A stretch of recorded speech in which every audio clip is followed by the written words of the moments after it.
Hello dear friends, welcome to our channel Bala study में आप लोग का स्वागत करता हूं। तो आज के इस वीडियो में हम देखने वाले हैं क्लास 9th हिस्ट्री चैप्टर 5। ठीक ना, चैप्टर कौन सा देखने वाले? 5 का हम लोग दीर्घ उत्तरीय प्रश्न इस वीडियो में देखने वाले। चैप्टर का नाम है नाजीवाद और हिटलर का उत्कर्ष। ठीक है, ये चैप्टर का नाम है, इसका हम लोग दीर्घ उत्तरीय इस वीडियो में हम लोग देखने वाले। ठीक है, और इसका अति लघु उत्तरीय और लघु उत्तरीय प्रश्न करवा चुके हैं। ठीक ना, और सभी सब्जेक्ट का भी क्वेश्चन आंसर हमारे चैनल पे अवेलेबल है, वहाँ पे सभी मिल जाएगा आपको। ठीक ना, तो चैनल पे जाइए और प्लेलिस्ट बना हुआ है, जो आपको पढ़ना है वो जाकर पढ़ सकते हैं। ठीक ना, तो चलिए ज़्यादा देर न करते वीडियो स्टार्ट करते हैं। वीडियो स्टार्ट करने से पहले अगर आप चैनल पे नए होंगे तो चैनल को सब्सक्राइब कर लीजिएगा और वीडियो को लाइक कर दीजिएगा। ठीक ना, तो चलिए स्टार्ट करते हैं। तो देखिए, दीर्घ उत्तरीय का पहला क्वेश्चन है। ठीक ना, दीर्घ उत्तरीय का पहला क्वेश्चन है कि जर्मनी में नाजीवाद अथवा हिटलर के उत्कर्ष के कारणों पर प्रकाश डाले। ठीक ना, प्रकाश डालने के लिए बोल रहा है। तो यहाँ पे देखिए क्वेश्चन जो है थोड़ा सा लंबा है, क्वेश्चन का आंसर जो है थोड़ा सा क्या लंबा है, तो आप लोग टेंशन ना लीजिएगा, क्योंकि जो क्वेश्चन मतलब पूछ रहा है उसका आंसर देना जरूरी है। ठीक ना, हम वो आंसर लाए हैं, और आपको अगर थोड़ा छोटा करना है तो थोड़ा सा कम लिखिएगा। ठीक ना, थोड़ा सा कम लिखिएगा। जैसे देखिए, अब पहले देखिए, मान के चलिए यहाँ देखिए पहला ये है। ठीक ना, 1919 ऐसे लिखा हुआ ना। अब ये वाला देखिए लिखना, तो आप यहीं तक लिखिए, ज़्यादा नहीं लिखिएगा। जैसे देखिए यहाँ तक हो गया, हाथ धोना पड़ा, यहाँ तक ये सब छोड़ दीजिएगा। ठीक ना, अब हमको जैसा ठीक लगा हम लेकर चले आए हैं। ठीक ना, अब आपको जैसा लगे वैसा आप कीजिएगा। ठीक ना, तो इसका देखिए उत्तर हो जाएगा हिटलर। ठीक ना, के उत्कर्ष के कारण जर्मनी में हिटलर और उसकी नाजी पार्टी के सत्ता में आने अथवा नाजी क्रांति के अनेक कारण थे। ठीक ना, इनमें निम्नलिखित प्रमुख है। इनमें बहुत सारा कारण था, इसमें से कुछ जो है प्रमुख है, जो कि मतलब यहाँ पे हम लाए हैं 1 2 3 4 करके। ठीक ना, पहला देखिए है 1919 की वर्साय की अपमानजनक संधि। ठीक ना, तो ये पहला कारण है प्रमुख में से। ठीक है, तो देखिए इसका उत्तर हो जाएगा मित्र राष्ट्रों ने प्रथम विश्व युद्ध के लिए जर्मनी को उत्तरदायी ठहराया और संधि की कड़ी शर्तें रखी। ठीक है, इस संधि के अनुसार जर्मनी को अपने सभी उपनिवेश, अपने साम्राज्य को 13% क्षेत्र और 10% जनसंख्या से हाथ धोना पड़ा। जो जर्मनी में जो था ना, जर्मनी वाले को जो थे, जर्मनी से ही हिटलर थे ना, जर्मनी से हिटलर थे, तो हिटलर को यानी कि जर्मनी को क्या चीज़ से हाथ धोना पड़ा था? 13% क्षेत्र से और 10% जनसंख्या से क्या करना पड़ा? हाथ धोना पड़ा।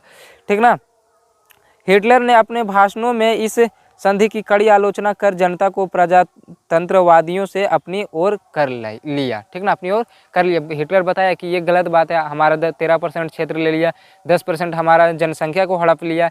तो वो क्या किए, भाषण दिए, अपने सभी को जो वहाँ के जर्मनी के जो निवासी थे उनको समझाए और उनको क्या कर लिए? अपनी ओर आकर्षित कर लिए। ठीक ना, अपनी ओर कर लिए। अब इसका देखिए दूसरा देखिए है, दूसरा है आर्थिक मंदी। दूसरा है क्या? आर्थिक मंदी।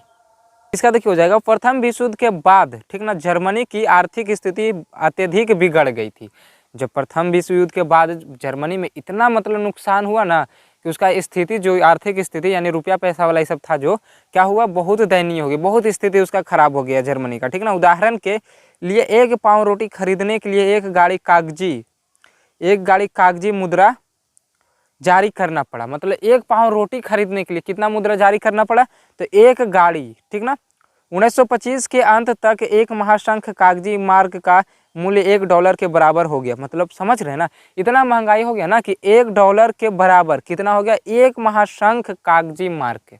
ठीक ना, 1 महाशंख, समझ रहे हैं ना।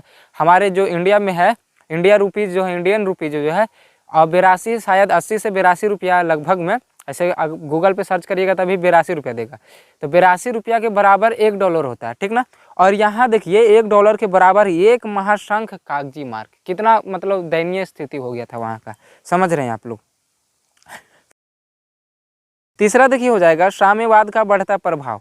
इसका हो जाएगा कि वेमर गणतंत्र में सामाजिक प्रजातंत्रवादियों का प्रभुत्व था। ये मार्क्सवादी थे। ये जर्मनी में रूस जैसी व्यवस्था स्थापित करना चाहते थे। ठीक ना, जैसे रूस में व्यवस्था थी ना, वैसे ही जर्मनी में व्यवस्था करना चाहते थे। ठीक ना, साम्यवादी विचारधारा जर्मनी में राष्ट्रीयता के लिए एक बड़ी चुनौती थी। हिटलर ने जनता को साम्यवाद के विनाशकारी प्रभाव से परिचित कराया। जो हिटलर वहाँ का जो था ना जर्मनी का, वो मतलब बताया कि साम्यवादी से अगर आप लोग ऐसे करिएगा, मिल के रहिएगा या उसके बहकावे में जाइएगा तो आप लोग को ये हानि हो सकता है। ठीक ना, तो वो समझाया। ठीक ना, जर्मनवासी साम्यवादी चंगुल से बचने के लिए बड़ी संख्या में नाजी दल सम्मिलित होने लगे। ठीक ना, अब ये था देखिए चौथा है इसका कि यहूदी विरोधी भावना, यहूदी विरोधी भावना। तो देखिए ये हो जाएगा जर्मनी का एक बड़ा जन समुदाय जिसमें मध्यम वर्ग और बेरोजगार थे, यहूदी विरोधी थे, यहूदी विरोधी थे, ठीक है। उनका मानना था कि प्रथम विश्व युद्ध में यहूदियों के विश्वघात के कारण ही जर्मनी की पराजय हुई थी। ये जो यहूदियों थे ना, यहूदी जो थे ना जर्मन के ही रहने वाले थे, ठीक ना। लेकिन कहा हुआ कि प्रथम विश्व युद्ध में जर्मनी का साथ इन्होंने नहीं दिया, जर्मनी का साथ इन्होंने नहीं दिया, जिसके चलते प्रथम विश्व युद्ध में जर्मनी की हार हुई, ठीक ना। जिसके कारण हिटलर ने क्या किया, इस पर बहुत अत्याचार किया, ठीक, बहुत अत्याचार किया। जैसे मान के चलिए कुछ हमको कोई कर दे, जैसे हमको कोई पीट रहा है, मेरे साथ मान के चलिए दोस्त एक है और हम किसी से लड़ गए, ठीक ना, और हम पूरा पिटा रहे हैं, ठीक ना, पूरा पिटा रहे हैं और वो हमको बचाने भी नहीं आ रहा है, वो बगले में है लेकिन हमको बचा नहीं रहा, तो आप फिर बाद में क्या करिएगा, बाद में फिर वैसा अगर मौका मिलेगा तो आप भी दीजिएगा ना, आप भी पीटिएगा, या तो अगर कोई मारेगा तो आप बचाइएगा नहीं।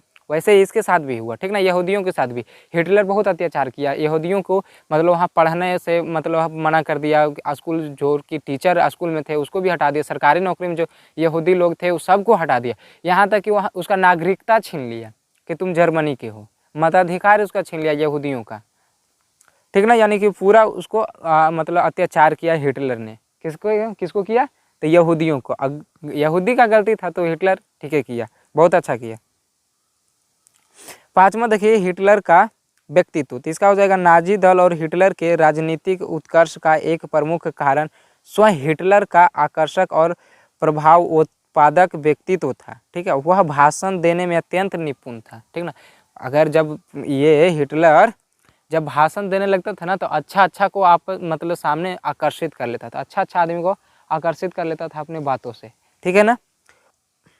वह अपने भाषणों से श्रोताओं का मंत्र मुग्ध कर अपनी ओर आकर्षित कर लेता था, इससे जनमत का उसके समपक्ष में, ठीक ना, होना सहायक हो गया, ठीक है। ये था देखिए पहला का क्वेश्चन हम लोग देख लिए और समझ भी गए होंगे आप लोग कि क्या हुआ नहीं हुआ कैसे हुआ, सब समझ गए होंगे, ठीक है। अब चलिए दूसरा नंबर देखते हैं कि नाजीवादी दर्शन की व्याख्या करें, क्या यह निरंकुशता का समर्थक था। तो देखिए उसका उत्तर हो जाएगा नाजी दर्शन हिटलर की विचारधाराओं पर केंद्रित था, विश्व और मानव समुदाय के प्रति उसका एक विशिष्ट दृष्टिकोण था। नाजी दर्शन की निम्नलिखित विशेषताएं थी, ठीक ना। कौन कौन था, तो देखिए पहला है प्रजातीय स्त्रीकरण, पहला कौन सा, प्रजातीय स्त्रीकरण। तो देखिए इसका उत्तर हो जाएगा उसके अनुसार नॉर्डिंग जर्मन, ठीक ना, आर्य प्रजातीय स्त्रीकरण के शीर्ष पर तथा यहूदी सबसे निचले स्तर पर थे, यहूदी सबसे क्या थे, निचले स्तर पे थे।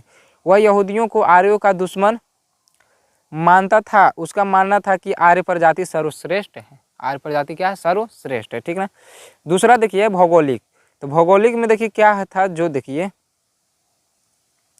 भौगोलिक में राजनीतिक दृष्टिकोण नाजीवाद का दूसरा दर्शन लिबेनस्तम अर्थात रहने योग्य स्थान की तलाश से संबंध था, ठीक है।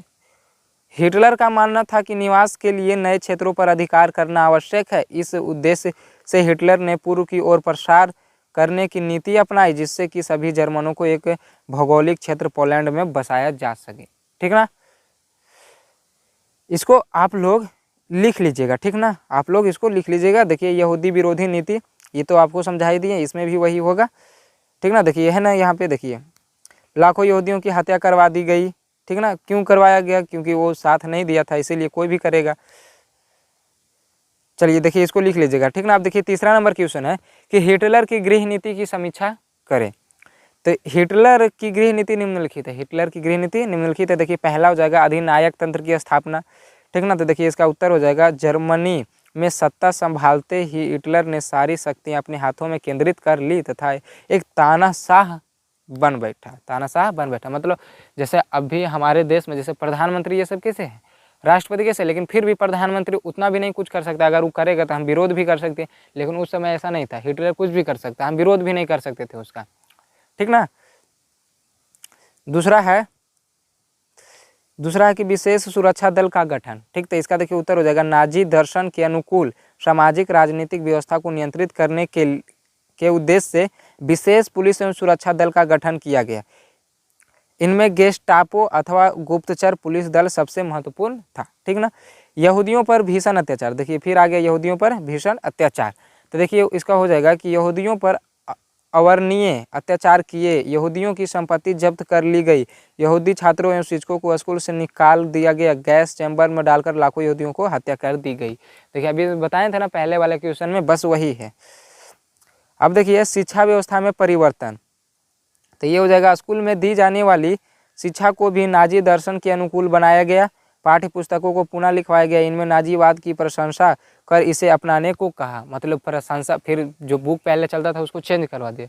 क्यों चेंज करवा दिया? क्योंकि अभी जो हो रहा है ना वो बुक में छपाया गया, ठीक ना, कि नाजीवाद क्या है, नाजीवाद में क्या होता है, नाजीवाद कैसे किया, कैसे अच्छा है, ये सभी मतलब उसमें बताया गया, ठीक ना, और उसी के बारे में फिर अपनाने के लिए कहा गया, ठीक ना, स्कूलों में। चलिए तो ये सभी लिख लीजिएगा आप लोग, ठीक ना, यहाँ तक लिख लीजिएगा धर्म ये सभी, ठीक ना। अब चौथा नंबर देखते हैं, लास्ट नंबर क्वेश्चन है, हिटलर की विदेश नीति की विवेचना करें, क्या यह जर्मनी की खोई हुई प्रतिष्ठा को वापस पाने का साधन था? तो इसका देखिए उत्तर हो जाएगा, हिटलर की विदेश नीति खोई हुई प्रतिष्ठा को वापस पाने का साधन था। हिटलर की विदेश नीति के मूल तत्व थे अपमानजनक वर्साय संधि को समाप्त करना। वर्साय संधि को क्या करना? समाप्त करना। वर्साय संधि के कारण ही प्रथम विश्व युद्ध हुआ था, ठीक ना। जर्मनी को एक सूत्र से में बांधना तथा जर्मन साम्राज्य का विस्तार करना, वह यूरोप में साम्यवाद के प्रसार को भी रोकना। अतः सत्ता में आते ही वह अपनी नीतियों को कार्यान्वयन में सक्रिय हो गया। मतलब हिटलर जो था बहुत अच्छा आदमी था, वो सोचते रहता था कि अपने राष्ट्र का विकास कैसे करें, हम क्या करें कि हम मेरा राष्ट्र बहुत अच्छा हो जाए, ठीक ना, वो हमेशा सोचते रहता था। इसमें देखिए राष्ट्र संघ से संबंध विच्छेद, राष्ट्र संघ से संबंध विच्छेद, तो आप लोग इसको नोट कर लीजिएगा, ठीक ना, आप लोग इसको नोट कर लीजिएगा। क्वेश्चन आंसर कॉपी में जो है ना, कॉपी में आप लोग तो लिखते ही होंगे आप, तो इसको कॉपी में नोट कर लीजिएगा, ठीक ना, क्योंकि पढ़ेंगे तो ज़्यादा टाइम लग जाएगा, वीडियो ज़्यादा लंबा हो गया, ठीक ना, इसको आप लोग नोट कर लीजिएगा। हाँ, आप लोग बोलते हैं कि जैसे शुरू वाला एक दो क्वेश्चन समझाए हैं वैसे ही समझाना है, तो आप लोग वीडियो के नीचे कमेंट करिएगा कि नहीं सर समझाते जाइए, तब हम समझाते ही जाएंगे, ठीक ना, चाहे जितना भी टाइम लग जाए, 1 घंटा लग जाए, 2 घंटा लग जाए, लेकिन आप लोग का डिमांड रहता है कि सर वीडियो छोटा, इसलिए हम वीडियो छोटा कर देते हैं। तो ज़्यादा टाइम हो गया, देखिए आप लोग यहाँ से देख सकते हैं 13 मिनट लगभग हो गया, इसमें थोड़ा सा एडिट उडिट करेंगे तो 12 मिनट हो ही जाएगा। इसको आप लोग लिख लीजिएगा, ठीक ना।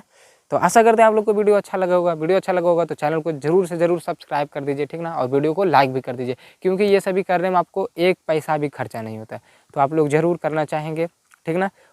तो मिलते हैं अगले वीडियो में ऐसे ही क्वेश्चन के साथ, तब तक जय हिंद जय भारत।